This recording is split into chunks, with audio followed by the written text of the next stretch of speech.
El origen de la gran conspiración. Teoría de la conspiración.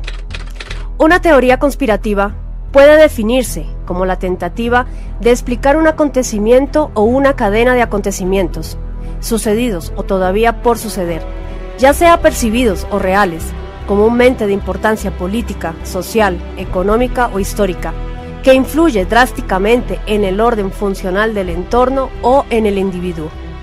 Ejemplos hay por montones, pero nos referiremos al motor metafísico principal que mueve todos los hilos de las diversas conspiraciones, que sorprendentemente influye metafísicamente a niveles impensados en todos nosotros. El plan del designio, que nos lleva a una igualdad de especie y que nos ha capturado, cada designio es la parte de un plan concebido por un ser llamado Demiurgo, uno, y así el hombre conozca y admire ese plan, su plan, lo que nos hace relegar nuestra propia espiritualidad, es decir, nuestros propios planes, lo único que motivaría nuestra existencia, contenido fundamental y esencial del ser humano, nuestra conexión divina y legado exoplanetario, que nos conecta con una patria espiritual original, totalmente diferente y ajena a este mundo imperfecto, material y sumamente doloroso. Aquella parte de nosotros que quiere hacer su voluntad y plasmar sus propios planes ha sido satanizada por los adeptos del demiurgo creador como egoísmo o ego, relegado, evitando así que haya una integralidad en nosotros. Esta entidad crea una ilusión de estabilidad que exige una obediencia y la permanencia de la razón. Pertenecemos a una gran matrix funcional que desarrolla un proceso de identificación precisa, sin chance al error, lo que pertenece a distintos planos de existencia que desencadenan tanto en el plano físico como en el astral. Llegar a crear una aceptación como un proceso natural del libre albedrío, entre comillas, es una libertad ciega, creencia de que la ignorancia de las determinaciones que influyen en nuestro diario vivir se traduzcan a un estado natural, entre comillas, lo que se contrapone con la libertad gnóstica, que es obtenida por el conocimiento de la verdad, donde la verdad ha quedado por fuera del espíritu debido a un encadenamiento y una reversión del espíritu al estar encadenado a la materia. ¿Difícil de comprender? Para nada. Veamos cómo se despliega el demiurgo, también conocido como Jehová Satanás u ordenador mundial de la materia, y cómo a través del control mundial logra dominarnos sin siquiera nosotros percatarnos de ello. El ordenador de la materia tiene sus móviles aquí en la Tierra, y uno de esos móviles es la sinarquía, gobierno por parte de sociedades secretas, que apuntan a valorizar el futuro y oscurecer el pasado. Dicho objetivo, que en muchos casos se representa en actitudes vanas y superficiales, enlazan también al amor, odio, razón y cualquier sentimiento o emoción que esté vinculada al alma. Los materialistas ateos, cientificistas, presentan una imagen venturosa del futuro. Nos muestran una sociedad perfecta, sin hambre, sin enfermedades, donde un hombre deshumanizado reina feliz sobre legiones de androides. El teólogo asegura que tras un juicio futuro a los buenos se les abrirá las puertas del paraíso. Los rosacruces, masones y otros teosofistas sitúan el futuro en el momento que, concluida parcialmente la evolución del alma, el hombre se identifica con su creador, o sea, con su propio arquetipo divino, y se incorpora a las jerarquías cósmicas dependientes del demiurgo. Pero la verdad es que todo este mundo está construido con una sola finalidad, y es ser postor de sentido a lo material, y por eso el ser humano se ha dedicado al consumismo, al derroche, a lo superficial, lo que conlleva a la desintegración de lo espiritual. Por supuesto, un plan sinárquico. El demiurgo mantiene constantemente al hombre en un eterno letargo que lo embulle cada vez más en un confort de pasividad, neutralidad, en un opio permanente, sin ganas de luchar, haciendo cosas triviales, admirando su perfecta creación, entre comillas, hincándole la rodilla. Vemos entonces cómo el plan sinárquico se infiltra por los medios de comunicación, debilitando la mente de la humanidad en general, incitando por medio de campañas publicitarias a la degeneración, al alcoholismo, a la diversión. Se ven expuestos a la manipulación histórica, a la aceptación de cosas aberrantes que desvirtúan al hombre y a la mujer.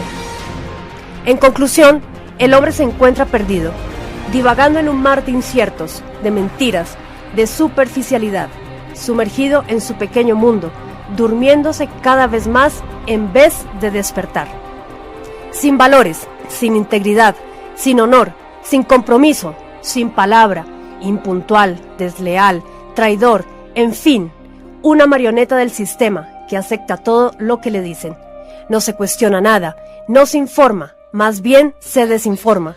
No lee, ensimismados con telenovelas, juegos electrónicos o con reality shows de gente con un coeficiente intelectual precario. En fin, en líneas generales, la humanidad promedio piensa que todo está perfecto, acorde a la voluntad de Dios. Y en eso están en lo correcto, pues eso mismo es lo que quiere el demiurgo, conseguir que nadie se rebele ante sus propósitos, y que no lo identifiquen a él como al verdadero enemigo de la humanidad, mientras el mundo es un caos y su esclavitud será eterna, y esto es parte del plan sinárquico.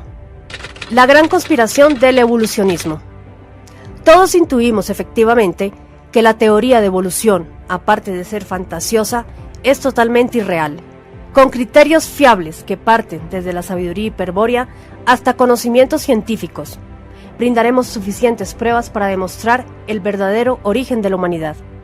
¿La evolución entonces sería una manipulación genética extraterrestre? Empezaremos con Luis Felipe Moyano, que asegura que somos parte de una hibridación alienígena, mediante una hembra homínida y un ser extraterrestre, que influyó genéticamente para tal evolución. Veamos. En la Tierra habitaba un homínido sumamente primitivo, llamado Pasú. Tal homínido estaba llamado a cumplir la misión encomendada por el demiurgo, ser postor de sentido en su creación. Este homínido, o Pasú, había fracasado como especie en el cumplimiento de su finalidad, y su destino sería la extinción. ¿Qué milagro lo salvó de desaparecer? El aporte genético de una raza extraterrestre. Si analizamos concretamente la semántica, podremos descubrir su valioso contenido. Si hablamos de un Dios creador que se encuentra fuera de este mundo, llegamos a la conclusión que no pertenece a este mundo, y eso necesariamente lo convierte en un ser extraterrestre o extrauniverse, lo que revela su verdadero origen. Pero veamos cómo fue que sucedió. El primer arconte, llamado Samael, Jehová, pactó con 200 ángeles traidores. A esta primera traición se le denominó traición blanca, cuyos líderes eran 20, podemos decir los que cayeron en el engaño. Sus nombres eran Ramel, Cocabiel, Araquiba, Tamiel, Senhasa, Danel, Ezequiel, Baraquijal, Azazel, Armaros, Batarel, Ananel, Saquiel, Chanciel, Satarel, Turel, Tonjael, Sariel, Ramiel y Samiasás, que descendieron a la tierra y se revistieron con apariencia de hombres para poder yacer con las mujeres de la tierra. Mientras estos moraron en la casa de los hombres, les enseñaron las artes de la magia. Azazel era el jefe entre los maestros, aunque el 10º entre los líderes. Él enseñaba las artes de fundir metales y pulir las gemas, y la fabricación de armas de guerra, y de tintes y tinturas, y ornamentos usados por las rameras para despertar la lujuria. Senhasa, el jefe entre los líderes, enseñó los usos de las hierbas y el canto de canciones de poder. Armaros enseñó el arte de construir amuletos de protección y de encontrar venenos. Baraquijal dio instrucción en la lectura de señales en los cielos. Cocabiel enseñó los nombres y poderes de todas las estrellas y sus constelaciones. Ezequiel enseñó los signos del tiempo en la tierra y el mar, y la manera de calmar las tormentas y llamar a los vientos y convocar las lluvias.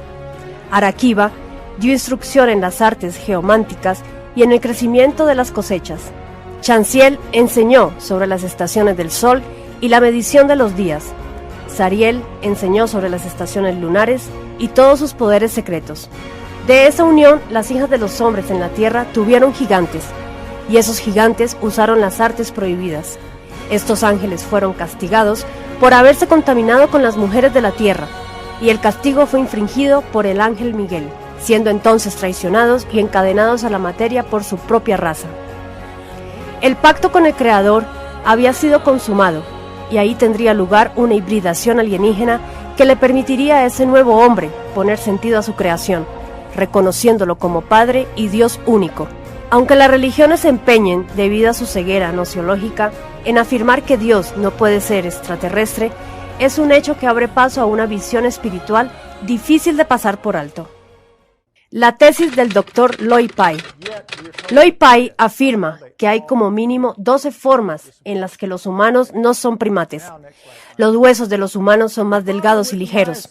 Los músculos son de 5 a 10 veces más débiles onza por onza. La piel no está bien adaptada a la luz solar directa.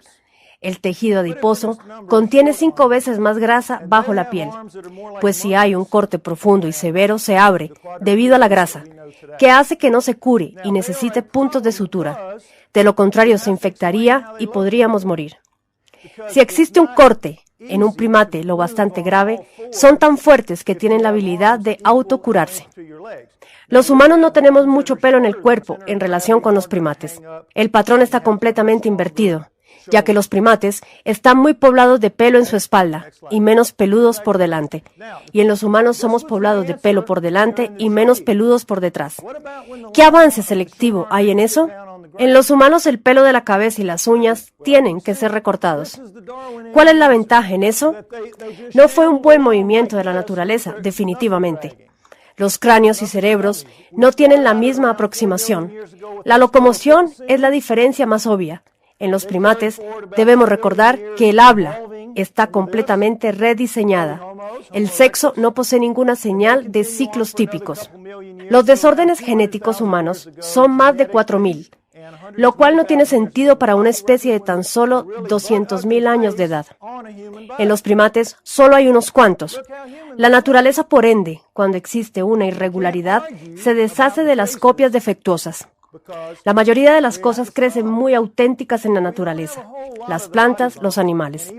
No se encuentra, por ejemplo, el albinismo, despigmentación de la piel por falta de melanina, en gorilas o caimanes. Aunque esto no sea algo que te mate, tampoco te frena para reproducirte. Si estos desórdenes genéticos no se pasan por transmisión sexual, ¿cómo llegaron a nuestro organismo? No debería haber ni uno de ellos. Sin embargo, estos desórdenes genéticos te pueden matar antes de llegar a la pubertad. Están en nuestro organismo debido a una manipulación genética. Y en esa manipulación genética se cometieron errores y se dejaron ahí esos 4.000 desórdenes genéticos. Porque quien quiera que estuviese haciendo las manipulaciones no le importaba hacerlo bien, simplemente tenían prisa por acabar el trabajo. Si estaban haciendo seres sintientes como nosotros, lo hacían por una razón, y no lo hacían para nuestro beneficio, sino para su propio beneficio. Alguien vino a este mundo y diseñó este planeta para venirle bien a ellos, y nosotros somos producto de ese programa, fuese lo que fuese ese programa. El convencionalismo nos dice que el ADN primate es tan parecido al humano, que solo hay un paso entre ellos y nosotros, y que sin duda nosotros evolucionamos de ellos, entre comillas, pero también podemos ser tan parecidos a un conejo y a un ratón. Pero hay una diferencia. Todos ellos tienen 48 cromosomas y nosotros tenemos 46. Hemos perdido 2 cromosomas de algún modo, de alguna manera. Pero la verdad que no nos cuentan es que no se puede perder 2 cromosomas enteros, sino que alguien los fusionó. Alguien cogió el número 2 y el número 3 en los primates y en nosotros fusionaron los 2 juntos. ¿Por qué querrían hacer eso? Mantener todo el paquete de cromosomas ahí para convertir 2 en 1. ¿Por qué? Reducir de 48 a 46 cromosomas sin perder nada de ADN. Todo esto no es más que una ingeniería genética a cargo de los Anunnakis. Ellos fueron los creadores de la humanidad y manipularon la genética humana para su conveniencia. Estaban haciendo básicamente esclavos, relato que encuadra perfectamente con el planteamiento de Luis Felipe Moyano, pues debemos recordar que el Dios de la Biblia, Jehová, pertenece a la raza alienígena Anunnaki. ¿Qué estaban enfrentando los Anunnakis cuando quisieron crear una criatura de su imagen y semejanza? El no estar adaptados para sobrevivir en la Tierra. Y esto se sabe porque en los escritos sumerios se muestra a esos dioses, completamente tapados hasta sus cabezas. Los humanos entonces estarían mejor adaptados al planeta que ellos, y ya conociendo que tenían algunos genes de las criaturas de la Tierra, usándolas como modelos, empezaron a diseñar su plan de ensamblaje genético. En los relatos sumerios podemos observar cómo la propuesta de Enki de crear un esclavo primitivo fue la solución a sus problemas. Por mucho que Enlil se opusiera al proyecto, era Anu, Jehová, el rey de Nibiru, Shambhala, quien realmente tenía el poder para decidir qué elección tomar. Y le ordenó a Enki: la supervivencia está en peligro. Si hay que obtener oro, que se elabore al ser. Crea un Lulu y deja que sufra el yugo de los Anunnaki. El proyecto de creación humana pasó por la fase de in vitro. Los Anunnakis cogieron una hembra del Homo erectus, neandertal, y les trajeron un óvulo. Lo fertilizaron con esperma de un joven astronauta y una vez fertilizado, volvieron a reimplantarlo en el útero de una hembra mono. Pero con cada alumbramiento aparecían seres deformes y con diversas taras. Los bebés nacían recubiertos de pelos, salvajes, no sabían hablar, solo gruñían y emitían sonidos guturales. Y cuando eran adultos no sabían obedecer órdenes, no sabían utilizar las herramientas para trabajar. Enki, preocupado, quiso detener el proyecto. Él estaba decepcionado con los resultados. No conseguimos el trabajador primitivo. Enki finalmente detuvo el experimento y reflexionó. De todo lo que hemos intentado y cambiado, hay una cosa que no hemos alterado. Siempre se ha insertado el óvulo fertilizado en la matriz, una hembra terrestre. Eso significaba el intento de fertilizar los óvulos de las hembras mono para reimplantarlos en el útero de hembras Anunnaki. Con todos los riesgos que esto conllevaba para las mismas, aún así lo hicieron. Esta vez el prototipo reúne las condiciones necesarias para convertirlo en un esclavo. Enki lo coge y observa que en el extremo de su pene le cuelga una piel. Enki exclama: a diferencia de la umbría de los Anunnaki, que el terrestre se distingue de nosotros, los Anunnaki, por esta piel. La palabra Lulu significa esclavo primitivo. Bautizaron al primer Lulú como Adamu, aquel que como arcilla de la tierra es. Conspiración científica para ocultar anomalías y paranormalidad. Los sucesos paranormales no encuentran explicación en las teorías de la biología, la medicina o la física. Por lo tanto, se consideran como fenómenos fuera de lo normal, ya que su aceptación como real obligaría a modificar y actualizar las teorías de estas ciencias. Fenómenos que no son compatibles con la norma de las percepciones, de las creencias y de las expectativas referentes a la realidad. Entre ellos tenemos la telepatía.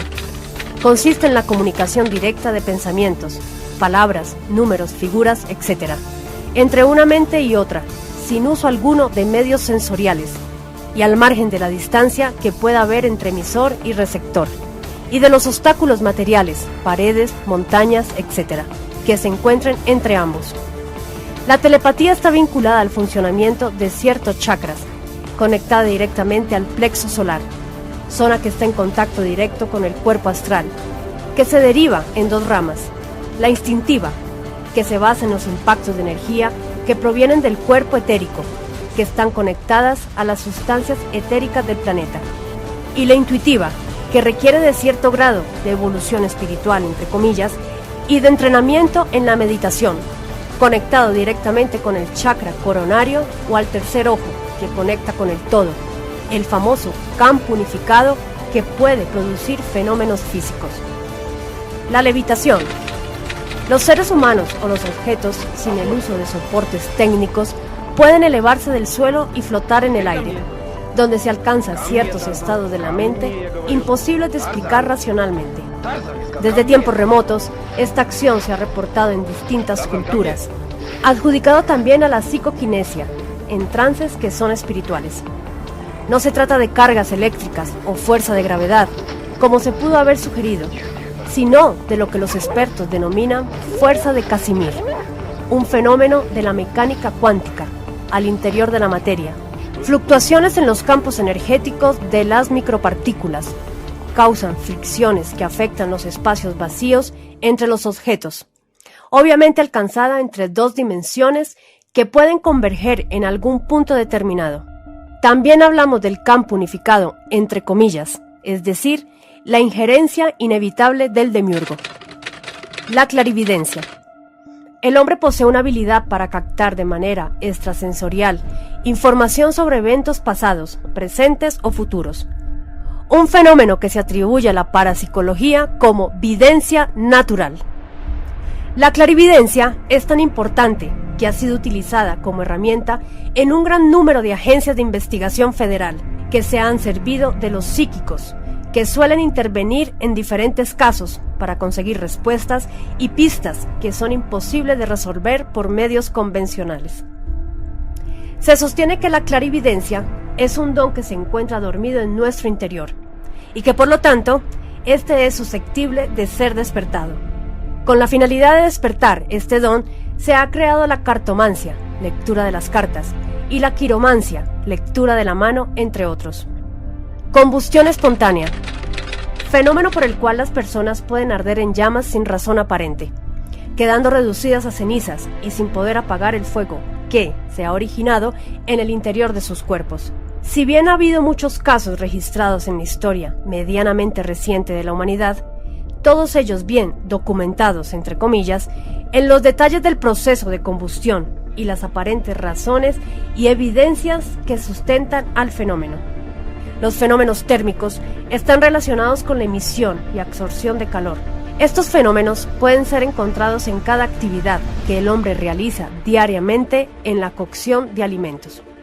Durante la combustión de los cuerpos, el desprendimiento de calor se realiza de forma diferente, de acuerdo a las características físicas y químicas del cuerpo en cuestión, que está relacionado con el calor específico de combustión, que se define como la cantidad de calor que cede la unidad de masa del cuerpo al quemarse totalmente, y depende del tipo de combustible. Se nos antoja posible que detrás de este fenómeno haya segundas intenciones del campo unificado, entre comillas, es decir, el demiurgo. Telequinesis. Fenómeno que consiste en mover objetos con el poder de la mente, es decir, sin tocarlos y sin apelar a una causa física. Se sostiene que una persona puede hacer uso de su aparato psíquico para incidir en el mundo físico. Hay quienes atribuyen la telequinesis a la energía a través de cierta clase de entidades, a un tipo de posesión o de manipulación energética. Visitantes de dormitorio. La aparición de seres extraños durante la noche, cuando la persona está acostada antes de dormir o recién despierta, es un fenómeno atemporal, mientras sufre lo que es conocido como parálisis del sueño. Estos casos suceden con mayor frecuencia a individuos comunes. Estas manifestaciones se le adjudican a los alienígenas grises o Sheidim, y es una prueba irrefutable del tránsito de entidades por espacios o dimensiones paralelas. En muchos casos se relata la presencia de luz y luego de unas figuras. La persona se siente confundida y sosegada, mientras otras entran en pánico. En esta fase del sueño, la musculatura se relaja y no se puede realizar movimiento alguno. Se pueden dar alucinaciones, ansiedad y un miedo aterrador. Las experiencias post-evento son realmente reales y las personas las recuerdan con bastante claridad. Como podemos apreciar, la parte, llamémosla irracional entre comillas, del ser humano, que la ciencia moderna no puede siquiera entrever y que el hombre promedio pasa por alto, dada su impotencia para conocerla, lo torna irremediablemente vulnerable.